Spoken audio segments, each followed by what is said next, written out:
Hi everyone, welcome to my channel. ಇವತ್ತು ನಾನು noodles ಮತ್ತು ಫ್ರೈಡ್ ರೈಸ್ ಹೇಗೆ ಮಾಡೋದು ಅಂತ ತೋರಿಸ್ತಾ ಇದ್ದೀನಿ. ಈ ನೂಡಲ್ಸ್ ಮತ್ತು ಫ್ರೈಡ್ ರೈಸ್ ಕಾಂಬೋನ ನೀವು ಎಲ್ಲಿ ಕೂಡ ಟ್ರೈ ಮಾಡ್ಬೋದು. ಈವ್ನಿಂಗ್ ಸ್ನ್ಯಾಕ್ಸ್ಗೆ, ಡಿನ್ನರ್ಗೆ ಎಲ್ಲದಕ್ಕೂ ತುಂಬಾ ಚೆನ್ನಾಗಿರುತ್ತೆ. ಸೊ ಬನ್ನಿ ಇವತ್ತು ನಾವು ಈ ಒಂದು ಚೈನೀಸ್ ಪ್ಲ್ಯಾಟರ್ ಹೇಗೆ ಮಾಡೋದು ಅಂತ ನೋಡೋಣ. ತುಂಬಾ ಈಸಿಯಾಗಿ ಮಾಡ್ಕೋಬೋದು ಮತ್ತು ಈ ಫ್ರೈಡ್ ರೈಸ್, ನೂಡಲ್ಸ್ ಎರಡೂ ಕೂಡ ತುಂಬಾ ಟೇಸ್ಟಿಯಾಗುತ್ತೆ. ಸೊ ಬನ್ನಿ ಇವತ್ತಿನ ಈ ರೆಸಿಪಿನ ಶುರು ಮಾಡೋಣ. ಮೊದಲಿಗೆ ನಾನು ಒಂದು ಬಾಣಲೆಗೆ ಒಂದು 4 ಟೇಬಲ್ ಸ್ಪೂನಷ್ಟು ಎಣ್ಣೆನ ಬಿಸಿ ಮಾಡ್ಕೊತಾ ಇದ್ದೀನಿ.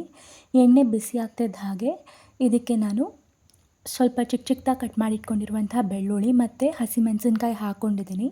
ಇದನ್ನು ಒಂದು ಅರ್ಧ ನಿಮಿಷ ಫ್ರೈ ಮಾಡ್ಕೊಂಡ್ಮೇಲೆ ಈರುಳ್ಳಿ ಕೂಡ ಹಾಕ್ಕೊಂಡಿದ್ದೀನಿ. ಎಲ್ಲ ವೆಜಿಟೇಬಲ್ಸ್ನು ಚಿಕ್ಕದಾಗಿ ಕಟ್ ಮಾಡ್ಕೊಂಡಿದ್ದೀನಿ. ಈರುಳ್ಳಿ ಎಲ್ಲ ಬ್ರೌನ್ ಕಲರ್ ಬರೋವರೆಗೂ ಒಂದು 5 ನಿಮಿಷ ಫ್ರೈ ಮಾಡ್ಕೋಬೇಕಾಗತ್ತೆ. ಈರುಳ್ಳಿ ಫ್ರೈ ಆದಮೇಲೆ ಇವಾಗ ಕ್ಯಾರೆಟ್ ಮತ್ತು ಬೀನ್ಸ್ ಹಾಕೋತಾ ಇದ್ದೀನಿ. ಕ್ಯಾರೆಟ್ ಮತ್ತು ಬೀನ್ಸ್ ಕೂಡ ಚೆನ್ನಾಗಿ ಫ್ರೈ ಮಾಡ್ಕೋಬೇಕು. ಕ್ಯಾಪ್ಸಿಕಮ್ ನಾನು ಲಾಸ್ಟಲ್ಲಿ ಹಾಕ್ತೀನಿ, ಯಾಕಂದರೆ ಕ್ಯಾಪ್ಸಿಕಮ್ ಬೇಯೋದಕ್ಕೆ ಜಾಸ್ತಿ ಟೈಮ್ ಏನು ಬೇಕಾಗೋದಿಲ್ಲ. ಕ್ಯಾರೆಟ್ ಬೀನ್ಸ್ನೆಲ್ಲ ಒಂದು 4 ನಿಮಿಷ ಫ್ರೈ ಮಾಡ್ಕೋಬೇಕಾಗತ್ತೆ. ಜೊತೆಗೆ ನಾನಿಲ್ಲಿ ಕ್ಯಾಬೇಜ್ ಕೂಡ ಯೂಸ್ ಮಾಡ್ತಾ ಇದ್ದೀನಿ. ನಿಮ್ಮ ಹತ್ರ ಯಾವ ವೆಜಿಟೇಬಲ್ಸ್ ಇದೆ ನೀವು ಅದನ್ನೇ ಹಾಕೋಬೋದು.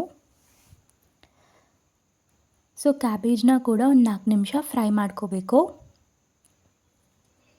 ಫ್ರೈಡ್ ರೈಸ್ ಮಾಡೋದು ತುಂಬಾ ಈಸಿ, ಆದರೆ ನೀವು ವೆಜಿಟೇಬಲ್ಸ್ನ ಜಾಸ್ತಿ ಫ್ರೈ ಮಾಡಬಾರ್ದು. ಸ್ವಲ್ಪ ಕ್ರಂಚಿಯಾಗಿ ಹಾಗೇ ಇರಬೇಕು ವೆಜಿಟೇಬಲ್ಸು. ಹಾಫ್ ಮಾತ್ರ ಕುಕ್ ಮಾಡ್ಕೋಬೇಕು. ಇವಾಗ ರುಚಿಗೆ ತಕ್ಕಷ್ಟು ಉಪ್ಪು ಹಾಕೋತಾ ಇದ್ದೀನಿ ಮತ್ತು ಒಂದು ಅರ್ಧ ಟೇಬಲ್ ಸ್ಪೂನಷ್ಟು ಅರಿಶಿನ ಪುಡಿ ಕೂಡ ಇವಾಗ ಇಲ್ಲಿ ಆ್ಯಡ್ ಮಾಡ್ತಾ ಇದ್ದೀನಿ. ವೆಜಿಟೇಬಲ್ಸ್ನೆಲ್ಲ ಒಂದು 60% ಫ್ರೈ ಮಾಡ್ಕೋಬೇಕಷ್ಟೆ.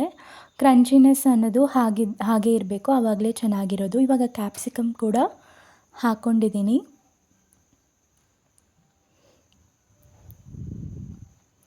ಇವಾಗ ನಾನಿಲ್ಲಿ 1 ಟೇಬಲ್ ಸ್ಪೂನಷ್ಟು ಸೋಯಾ ಸಾಸ್ ಹಾಕೋತಾ ಇದ್ದೀನಿ. ಡಾರ್ಕ್ ಸೋಯಾ ಸಾಸ್ ಆದರೆ ಒಂದು ಹಾಫ್ ಟೇಬಲ್ ಸ್ಪೂನ್ ಹಾಕ್ಕೊಳ್ಳಿ ಅಷ್ಟೇ. ಇವಾಗ 1 ಟೇಬಲ್ ಸ್ಪೂನಷ್ಟು ಗ್ರೀನ್ ಚಿಲ್ಲಿ ಸಾಸ್ ಮತ್ತು 1 ಟೇಬಲ್ ಸ್ಪೂನಷ್ಟು ಟೊಮ್ಯಾಟೊ ಕೆಚಪ್ ಹಾಕೋತಾ ಇದ್ದೀನಿ. ಸಾಸಸ್ನೆಲ್ಲ 1-2 ನಿಮಿಷ ಫ್ರೈ ಮಾಡ್ಕೋಬೇಕಾಗತ್ತೆ ಹೈ ಫ್ಲೇಮಲ್ಲೇ. ಸೋಯಾ ಸಾಸ್ ಜಾಸ್ತಿ ಹಾಕೋಕೆ ಹೋಗ್ಬಿಡಿ, ಚೆನ್ನಾಗಾಗಲ್ಲ. ಇವಾಗ ಒಂದು 1/4 ಟೇಬಲ್ ಸ್ಪೂನಷ್ಟು ಕಾಳು ಮೆಣಸಿನ ಪುಡಿ, 1 ಟೇಬಲ್ ಸ್ಪೂನಷ್ಟು ಗರಂ ಮಸಾಲ ಮತ್ತು ಒಂದು ಹಾಫ್ ಟೇಬಲ್ ಸ್ಪೂನಷ್ಟು ರೆಡ್ ಚಿಲ್ಲಿ ಪೌಡರ್ ಮತ್ತು ಹಾಫ್ ಟೇಬಲ್ ಸ್ಪೂನಷ್ಟು ಧನಿಯಾ ಪೌಡರ್ ಹಾಕ್ಕೊಂಡಿದ್ದೀನಿ. ಈ ಎಲ್ಲ ಮಸಾಲೆನ 1-2 ನಿಮಿಷ ಫ್ರೈ ಮಾಡ್ಕೋಬೇಕು ಲೋ ಫ್ಲೇಮ್ನಲ್ಲೇ. ಇವಾಗ ಇದು ರೆಡಿ ಆಗಿದೆ.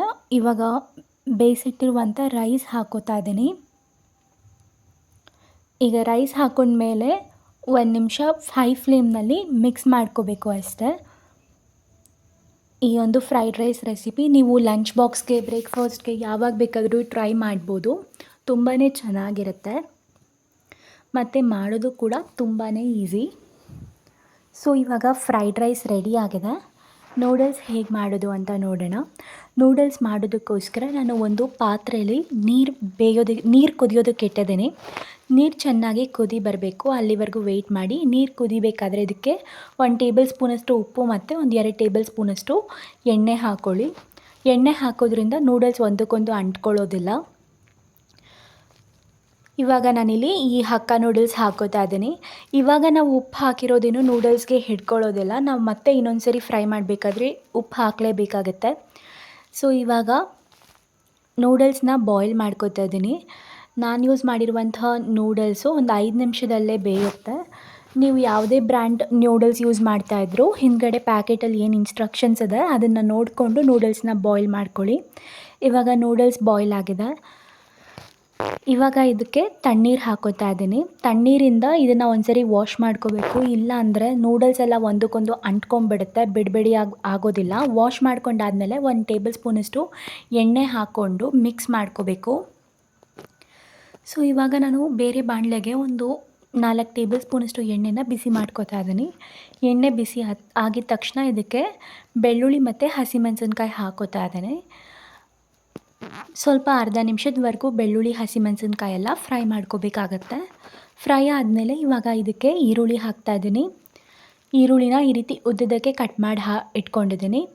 ಈರುಳ್ಳಿ ಎಲ್ಲ ಸ್ವಲ್ಪ ಲೈಟಾಗಿ ಗೋಲ್ಡನ್ ಬ್ರೌನ್ ಕಲರ್ ಬರಬೇಕು, ಅಲ್ಲಿವರೆಗೂ ಒಂದು 4 ನಿಮಿಷ ಇದನ್ನ ಫ್ರೈ ಮಾಡ್ಕೋಬೇಕಾಗತ್ತೆ. ಈರುಳ್ಳಿ ಫ್ರೈ ಆದಮೇಲೆ ಇವಾಗ ನಾನಿಲ್ಲಿ ವೆಜಿಟೇಬಲ್ಸಲ್ಲಿ ಕ್ಯಾರೆಟ್ ಹಾಕೋತಾ ಇದ್ದೀನಿ ಮತ್ತು ಕ್ಯಾಬೇಜ್ ಹಾಕೋತಿದ್ದೀನಿ. ಈ ಎಲ್ಲ ವೆಜಿಟೇಬಲ್ಸು ನಾನು ಸ್ವಲ್ಪ ಉದ್ದುದ್ದಕ್ಕೆ ಕಟ್ ಮಾಡಿ ಇಟ್ಕೊಂಡಿದ್ದೀನಿ. ನೂಡಲ್ಸ್ಗೆ ಈ ರೀತಿ ತರಕಾರಿನ ಉದ್ದುದ್ದಕ್ಕೆ ಕಟ್ ಮಾಡಿ ಇಟ್ಕೊಂಡ್ರೇ ಚೆನ್ನಾಗಿ ಕಾಣಿಸುತ್ತೆ. ಸೊ ಕ್ಯಾರೆಟ್ ಮತ್ತು ಕ್ಯಾಬೇಜ್ ಕೂಡ ಹಾಕ್ಕೊಂಡು ಇದನ್ನ ಫ್ರೈ ಮಾಡ್ಕೋತಾ ಇದ್ದೀನಿ. ಕ್ಯಾಪ್ಸಿಕಮ್ ನಾನು ಲಾಸ್ಟಲ್ಲಿ ಹಾಕೋತೀನಿ, ಇವಾಗಲೇ ಹಾಕ್ಕೊಳ್ಳಲ್ಲ. ಈ ವೆಜಿಟೇಬಲ್ಸ್ನೆಲ್ಲ ಒಂದು 5 ನಿಮಿಷ ಚೆನ್ನಾಗಿ ಫ್ರೈ ಮಾಡ್ಕೊಂಡ್ಮೇಲೆ ಇವಾಗ ರುಚಿಗೆ ತಕ್ಕಷ್ಟು ಉಪ್ಪನ್ನು ಕೂಡ ಸೇರಿಸ್ತಾ ಇದ್ದೀನಿ. ಇವಾಗ ನಾನು ಕ್ಯಾಪ್ಸಿಕಮ್ ಕೂಡ ಹಾಕ್ಕೋತಾ ಇದ್ದೀನಿ. ಒಂದು ಕ್ಯಾಪ್ಸಿಕಮ್ನ 1-2 ನಿಮಿಷ ಫ್ರೈ ಮಾಡಿಕೊಂಡ್ರೆ ಸಾಕು, ಜಾಸ್ತಿ ಏನು ಬೇಡ. ಯಾಕಂದರೆ ಕ್ಯಾಪ್ಸಿಕಮ್ ಬೇಯೋದಕ್ಕೆ ಜಾಸ್ತಿ ಟೈಮ್ ಏನು ಬೇಕಾಗೋದಿಲ್ಲ.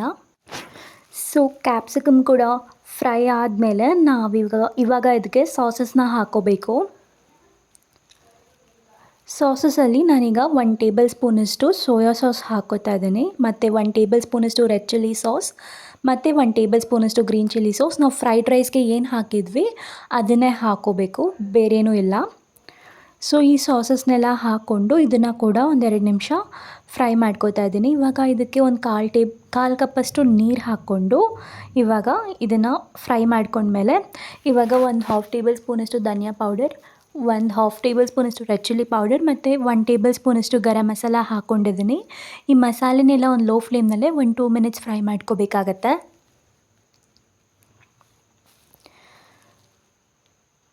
ಸೊ ಇದು ಫ್ರೈ ಆಗಿದೆ. ಸೊ ನಾನಿವಾಗ ಇಲ್ಲಿ ಬಾಯ್ಲ್ ಮಾಡಿರುವಂಥ ನೂಡಲ್ಸ್ನ ಹಾಕ್ಕೋತಾ ಇದ್ದೀನಿ.